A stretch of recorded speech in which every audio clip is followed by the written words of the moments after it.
तुमने मुझे नहीं चुना, परंतु मैंने तुम्हें चुना है कि तुम्हें नियुक्त किया कि तुम जाकर फल लाओ और तुम्हारा फल बना रहे। हालेलुया।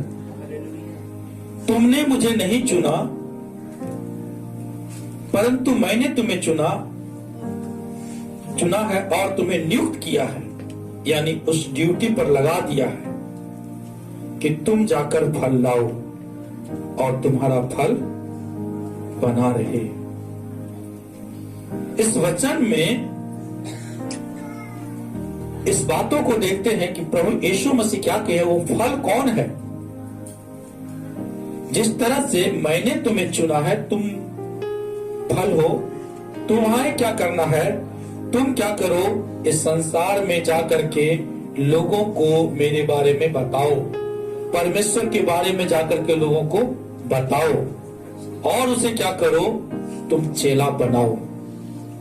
क्या करो, तुम उससे क्या करो, चेला बनाओ। और लिखा है वो जो चेला को तुम बनाते हो, तुम्हारा फल बना रहे, यानी वो चेला जो है वो बना रहे किसका, यीशु मसीह के लिए, वो हमेशा हमेशा के लिए बना रहे। इस जिम्मेदारी को परमेश्वर हम में से सभी को दिए हैं, हम में से सभी को दिए हैं इस जिम्मेदारी को। और इसी के लिए परमेश्वर ने आपके जीवन में, हमारे जीवन में वो भलाई का जो काम किए थे, वो अद्भुत काम जो किए, उस अद्भुत कामों को देख करके हमने विश्वास किया। परमेश्वर इसलिए हमारे जीवन में वो अद्भुत काम होने दिए ताकि हम उनको जान सके, पहचान सके और हम उनका चेला बन जाए। यानी हम अपने जीवन को क्या करें, हम उनको सौंप दे, हम उनको अपना जीवन को समर्पित कर दे उनके हाथों में कि प्रभु हम जिएंगे, इस संसार के लिए नहीं, हम आपके लिए जिएंगे। और जब हम सौंपते हैं तो प्रभु हमें एक जिम्मेदारी को देते हैं कि तुम्हें क्या करना है, जब मैंने तुम्हें चुना है तो तुम जाओ, फल लाओ और तुम्हारा फल बना रहे। हालेलुया। तुम फल लाओ और तुम्हारा फल क्या करे, बना रहे। आप सब कोई मिलकर के फल लाए हैं, ऐसा नहीं है कि फल नहीं लाए हैं, फल लाए हैं। एक कलीसिया का कोई भी भाई हो या बहन हो, वो क्या करता है, लोगों के पास जाता है और जब वो अपने आप को प्रभु के हाथों में सौंप देता है, अपने जीवन को सौंप देता है और वो प्रभु के प्रेम में भर जाता है, वो क्या करता है, वो औरों को जा करके, बहुतों को जा करके प्रभु का वचन को सुना करके उसको लेकर के कलीसिया में आता है और उसको क्या करता है, वचन सुनाने के लिए लेकर के आता है, उसके लिए वो प्रार्थना भी करता है। एक एक विश्वासी, अगर कोई 4 साल 5 साल 10 साल पुराना कोई विश्वासी हो तो वो कम से कम तो 4 5 10 15 20 उससे भी अधिक लोगों को वो लेकर के आता है, कलीसिया में लेकर के वो आता है। हमारे इस कलीसिया में भी कुछ भाई हैं, कुछ बहनें हैं जो कि बहुत लोगों को लेकर के है, यानी वो उसका फल था, है ना, उसका वो फल है। लेकिन परमेश्वर यहां पर एक बातों को और कह रहे हैं, तुम्हारा फल बना रहे। क्या आज वो फल बना हुआ है? आप जितने को लेकर के आ रहे थे, प्रभु के बारे में बताए, वो कहां बना हुआ है? लिखा है वचन में, तुम्हारा फल बना रहे, यानी अंतिम समय तक वो प्रभु का चेला बन करके रहे। तुम जितने को प्रभु के पास लाए, उसे प्रभु का चेला बनाने के लिए, प्रभु के मार्ग में चलने के लिए, आज वो कहां है? आज वो कहां है? अगर वो तुम्हारा फल नहीं बना हुआ है तो उसका जिम्मेदार कौन है? उसका कारण कौन है? उसका कारण को उसको कारण को ढूंढना चाहिए। क्या कारण है जो कि अभी तक वो फल बना हुआ नहीं है?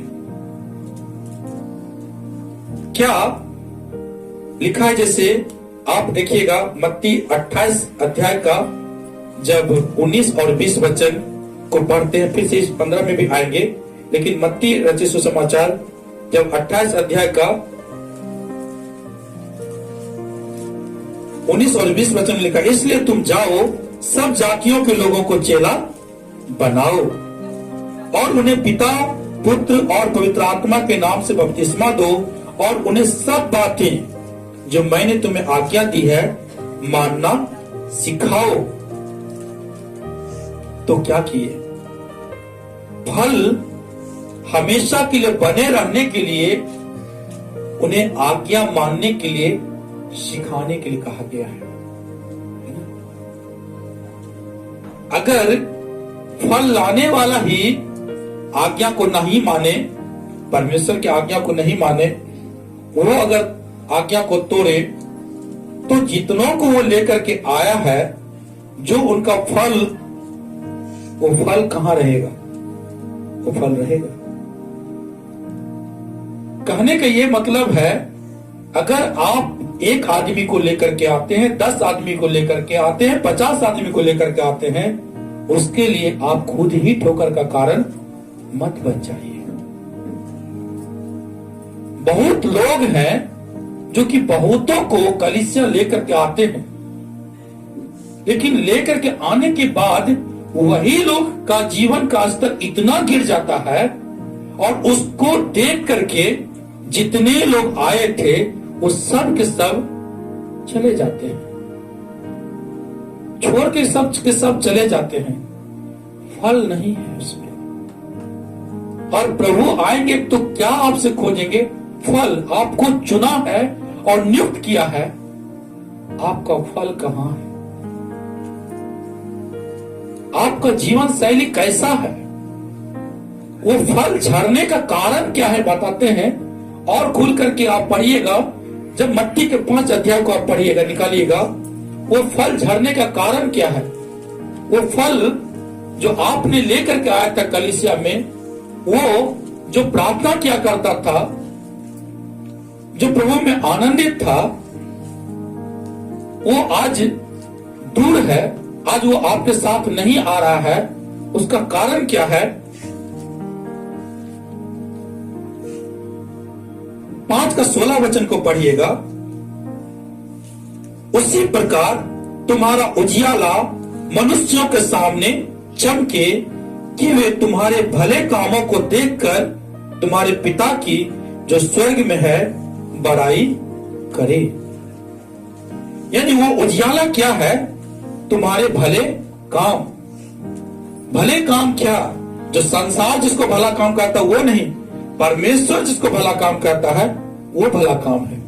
परमेश्वर का वचन जिस बातों को भला बताता है वो भला काम है। और तुम्हारे उस भले काम अब क्या बन गए? बुरे काम। भले काम करना तुम छोड़ करके तुम क्या करने लगे? बुरे काम। जब तक भला काम कर रहे थे तुम्हारे परमेश्वर की बड़ाई हो रही थी, और जब तक तुम्हारे द्वारा तुम्हारे परमेश्वर की बड़ाई होती रहेगी, ये हो नहीं सकता कि उस पेड़ में फल ना रहे। परमेश्वर की अगर बड़ाई होगी आपके द्वारा, आपके चरित्र के द्वारा, आपके व्यवहार के द्वारा, आपके कामों के द्वारा अगर परमेश्वर का बड़ाई होगा तो उसमें फल जरूर लगा रहेगा। लेकिन अगर आपके व्यवहार के द्वारा, आपके बोली के द्वारा, आपके कामों के द्वारा अगर परमेश्वर का तारीफ नहीं हो रहा है, बड़ाई नहीं हो रही है, तो फल झड़ जाएगा और आप वो एक ऐसे पेड़ के समान रहेंगे जिसमें फल नहीं है। हो सकता है पत्ते रहे, लेकिन वो पत्ते भी ज्यादा दिन नहीं रहते हैं, क्योंकि प्रभु का वचन को जब पढ़िएगा तो वहां कहा गया है कि एक पेड़ के पास गया तो प्रभु देखे कि इसमें कोई फल नहीं है, दूर से लगा फल लेकिन कोई फल नहीं है।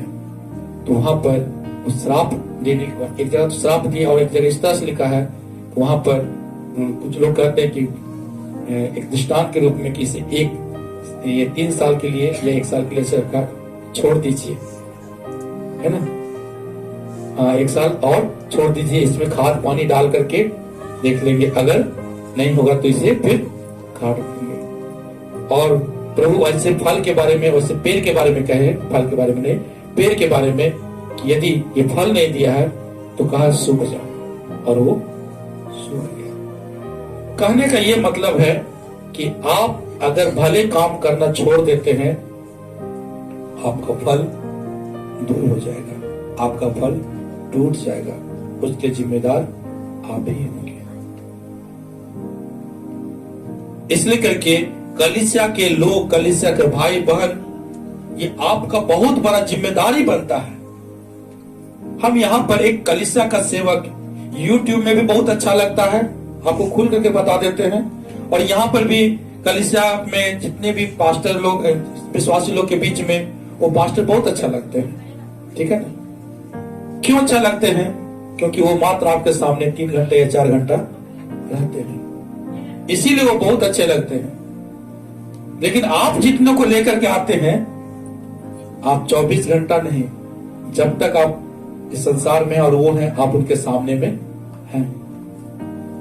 आपको एक पास्टर से बहुत ज्यादा बढ़ करके आपका चरित्र आपका अच्छा होना चाहिए, ये बात को जान लीजिए। अगर आप चाहते हैं कि आप में फल लगा रहे और आप फलवंत रहे, तो आपका चरित्र बहुत अच्छा रहना चाहिए। और लोग क्या होते हैं, देखते हैं आप ही का चरित्र को, आप ही का उठना बैठना, आप ही के कामों को गलत देखते हैं, वो कुछ दिनों के बाद वो फिर लौट जाते हैं और फल नहीं रहता है। इसलिए परमेश्वर के वचन में लिखा है, उसी प्रकार तुम्हारा उजियाला मनुष्यों के सामने चमके कि वे तुम्हारे भले कामों को देखकर तुम्हारे पिता की जो स्वर्ग में है बड़ाई करें। परमेश्वर का वचन में यूहन्ना का जब आप पहला अध्याय का 12 वचन में पढ़ते हैं, तो आप कौन हैं? यीशु मसीह जीवते परमेश्वर का पुत्र है। मत्ती का जब 5 अध्याय में पढ़ते हैं, यीशु मसीह की जगह पहले कहे हैं मैं सच्ची ज्योति हूँ, और मत्ती का 5 अध्याय में यीशु मसीह अपने लोगों से कह रहे हैं जिन्हें उन्होंने चुना, जिन्हें उन्होंने नियुक्त किया, कहते हैं अब मैं जा रहा हूं, अब तुम ही इस जिम्मेदारी को लो और तुम इस जगत में आप क्या हो? ज्योति हो। अब मैं अपने कामों को करके मैं स्वर्ग जा रहा हूं, लेकिन मैं अपनी जिम्मेदारी को मैं कहां दे रहा हूं? मैं तुम्हें दे रहा हूं, मैं तुम्हें इस जिम्मेदारी को सौंप रहा हूं। मैं परमेश्वर का पुत्र हूं, मुझ पर कोई विश्वास करेगा वो नाश नहीं होगा, ये वचन का गवाही है यूहन्ना 3:16 में। उसी तरह से मैं अब तुम्हारे ऊपर इस जिम्मेदारी को दे रहा हूं, जो कोई तुम पर विश्वास कर ले, तुम जब परमेश्वर का वचन को सुनाते हो, तुम पर विश्वास कर ले, तो ध्यान रखना कि तुम्हारे द्वारा कोई नाश नहीं हो। आप परमेश्वर का पुत्र कहला रहे हैं, आप लोगों के लिए नाश होने का कारण नहीं बनेंगे। जब यीशु मसीह कह चुके हैं, वचन में लिखा है जितनों ने यीशु मसीह ग्रहण, ये परमेश्वर ने जगत से ऐसा प्रेम किया कि उसने अपना इकलौता पुत्र दे दिया, ताकि जो कोई इस पर विश्वास करे वो नाश ना हो, अपने पुत्र को दिया। अभी यीशु मसीह का वचन को जब पढ़ते हैं यूहन्ना 1:12 में, परंतु जितनों ने यीशु मसीह ग्रहण किया उसे परमेश्वर का संतान होने का, तो परमेश्वर का संतान क्या कहलाया? पुत्र तो कहलाया। और आप और हम लोग क्या है? परमेश्वर का संतान है, पुत्र है। अब वो जिम्मेदारी जो यीशु मसीह के पास था, वो जिम्मेदारी हमें और आपको दिया गया है। और यीशु मसीह अपनी जिम्मेदारी को आप प्रार्थना करने के लिए वहां से वो प्रार्थना करके वो पिता से हमारे लिए सहायता भेज रहे हैं। वो अपनी जिम्मेदारी जो पृथ्वी पर वो कर रहे थे, वो जिम्मेदारी को हमें और आपको सौंप दिए हैं। और यीशु मसीह अब अपनी दूसरी जिम्मेदारी जो इससे भी बढ़ करके उस जिम्मेदारी को यीशु मसीह वहां से वो हम सब के लिए प्रार्थना करते हैं, सहायता भेजते हैं। हालेलुया। इसलिए करके जब आप और हम लोग परमेश्वर का सुपुत्र हैं, यहाँ बेटा और बेटी है, हमें फलवंत होने की जरूरत है। और जब फलवंत आप होते हैं, इसका मतलब है आप कलीसिया से प्यार करते हैं, आप चाहते हैं हमारा कलीसिया बढ़े। लेकिन अगर आपका व्यवहार गलत है, आपका कैरेक्टर गलत है, तो इसका मतलब है कि आप कलीसिया से नफरत करते हैं। आप नहीं चाहते हैं कि कलीसिया बढ़े। आप चाहते हैं कि मेरे कामों को देख करके, मेरे बुरे कामों को देख करके लोग ठोकर खाए। अगर सचमुच में अगर आप चाहते हैं कि परमेश्वर का राज्य बढ़े, तो क्या है, तुरंत अपनी गलतियों को मान लेना, अपनी गलतियों को छोड़ देना और उन गलतियों को दोहराना नहीं, और हो सके तो उन गलतियों के बारे में लोगों से कहना कि भैया या बहन ऐसा गलती मत करना, हम ऐसा करके बहुत रोए हैं, बहुत पछताए हैं, या ऐसा करके हम देखे हैं प्रभु हमसे बातें करना छोड़ दिया है, इसलिए करके तुमसे भी बातें करना ना छोड़ दे, तुम ऐसा गलती मत करना। जब हमारा जीवन इस तरह का होगा, कलीसिया बढ़ेगी। हालेलुया। और कलीसिया क्या है? परमेश्वर का राज्य इस पृथ्वी पर कलीसिया के द्वारा हम लोग देख पाते हैं। हालेलुया। इस राज्य को लेकर के यीशु मसीह आए संसार में और हमें और आपको सौंप कर दिखाए, मेरा बेटा मेरी बेटी इसे बढ़ाओ। इसलिए प्रार्थना भी करने के लिए कहते हैं कि तुम इस तरह से प्रार्थना किया करो, पिता तेरा राज्य आए। इस तरह से प्रार्थना करने के लिए समझ गए हैं, पिता से विनती करो, पक्के खेत बहुत है, मजदूर थोड़े हैं। यानी सेवा करने वाले लोग बढ़े, परमेश्वर का संतान, परमेश्वर का बेटा बेटी बढ़े, और इस संसार में जो बुरा काम है वो खत्म हो। हालेलुया। परमेश्वर का धन्यवाद करते हैं। इसलिए करके कोई भी चंगाई के पीछे मत जाए। सबसे पहले आप अपना फल को बनाएं। आपका फल चंगाई से बना हुआ नहीं रहेगा, पाप से मन फिराने के द्वारा बना रहेगा। इस संसार में कितना भी चंगा होगा, एक समस्या जाता है दूसरा आता है। लेकिन प्रभु इसलिए चंगाई देते हैं, लोग पाप से मन फिराए, और परमेश्वर ये कहते हैं तुम्हारा फल बना रहे। लास्ट का एक जो आशीष का एक वचन है, ये हमको बहुत अच्छा लग रहा है। यहाँ पर देखिएगा, यूहन्ना 15 का 16 वचन में फिर से आएंगे। लिखा है, तुमने मुझे नहीं चुना परंतु मैंने तुम्हें चुना है और तुम्हें नियुक्त किया है कि तुम जाकर फल लाओ और तुम्हारा फल बना रहे, कि तुम मेरे नाम से जो कुछ मांगो वह तुम्हें दे। हालेलुया। यानी परमेश्वर कह रहे मांगो, तुम्हें दिया जाएगा, तुम्हें मिलेगा। लेकिन बदले में परमेश्वर क्या तुमसे मांग रहे हैं? क्या तुम में देखना चाह रहे हैं? तुम्हारा फल। तुम्हारा फल कहाँ है? तुम जितनों को प्रभु के बारे में बताए थे वो अभी कहाँ है? क्या तुम उसे ठोकर खिलाए हो? क्या तुम्हारे कारण वो कलीसिया आना बंद कर दिया? क्या वो तुम्हारे कारण वो बाइबल पढ़ना बंद कर दिया? क्या तुम्हारे कारण उसको परमेश्वर से नफरत हो गया? अगर तुम्हारे कारण ऐसा हुआ है और तुम मांगोगे पिता से, तो मिलेगा? नहीं मिलेगा। इसलिए प्रभु कह रहे हैं कि तुम मेरे नाम से जो कुछ मांगोगे वह तुम्हें मिलेगा, लेकिन मिलने का एक शर्त है, तुम्हारा फल बना रहे।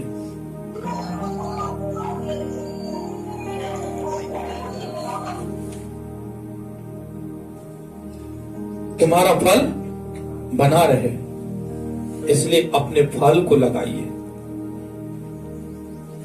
अगर आप किसी के लिए ठोकर का कारण बने हैं, जाइए मना लीजिए उसको, अपना फल लगा लीजिए। झुक जाइए,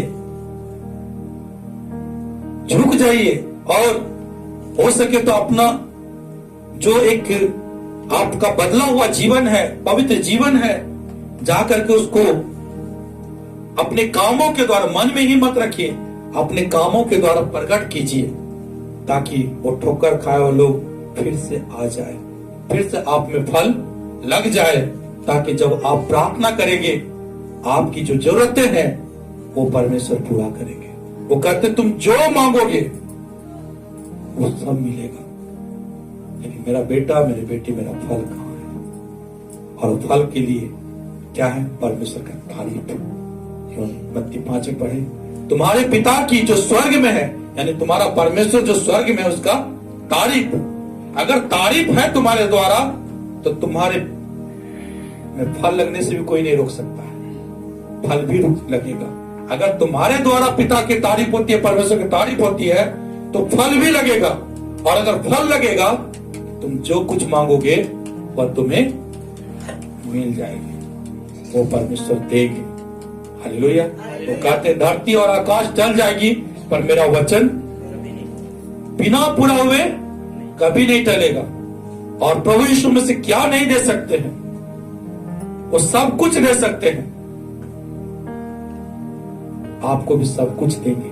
आपको जो जरूरत है, जो आवश्यकताएं हैं, जिस बातों के लिए आप इधर उधर भटकते हैं, वो सब कुछ परमेश्वर देंगे। वो जीवित परमेश्वर है। वो कहे तू पहाड़ों पर मत मुझे खोजने के लिए जाना, कोई कहेंगे पहाड़ों पर है, कोई कहेंगे उस कमरे में है, इधर उधर मत जाना। वो जीवित परमेश्वर है। सिर्फ आप अपने जीवन को अच्छा बनाइए, फल लाइए, परमेश्वर का तारीफ होने के लिए अपना काम कीजिए। हालेलुया। आपको प्रभु देंगे। और एक बात को और बताने के लिए चाहेंगे, जब कुरनेलियुस के बारे में, जब पतरस प्रचार कर रहा था यीशु मसीह के बारे में, कुरनेलियुस को बता रहा था, तो वहां पर पतरस गवाही देता है, अपने लोगों के बीच में जाकर के बता रहा था कि सुनो, जिस तरह से हम लोग पर पवित्र आत्मा उतरा, उसी तरह से कुरनेलियुस पर भी उतर गया। हम लोग इतना दिन तक यीशु मसीह के साथ रहे, उनका चेला हम लोग हैं, इतने साल तक उनके साथ में रहे, इतना प्रार्थना किए, तब पवित्र आत्मा हम लोग पर उतरा। कुरनेलियुस तो वचन को सुनते सुनते उस पर क्या हुआ? पवित्र आत्मा उतर गया। और पतरस क्या कह रहा है कि मैं कौन होता जो परमेश्वर उसको दे रहा था उसको रोक सकता हूं? मैं कौन होता हूं कि जिस तरह से परमेश्वर ने हमें पवित्र आत्मा दिया उसे भी दे रहे, तो मैं कौन होता हूं उसे रोकने वाला? मेरे प्यारे भाई बहन, अगर परमेश्वर आपको आशीष देना चाहता है, कलीसिया का कोई भी पास्टर उसको रोक नहीं सकता, रोक नहीं सकता है। बस आप आशीष पाने के लिए आप अपने आप को तैयार कर लें, अपने फलों को ढूंढे, खोजे, प्रयास करें, प्रभु से प्रार्थना करें, प्रभु आपसे सब कुछ हो जाता है तो ये फल भी फिर से लग जाए। Hallelujah, hallelujah. परमेश्वर इस वचन के द्वारा आप सबों को आशीषित करें, यीशु मसीह के नाम में, आमीन।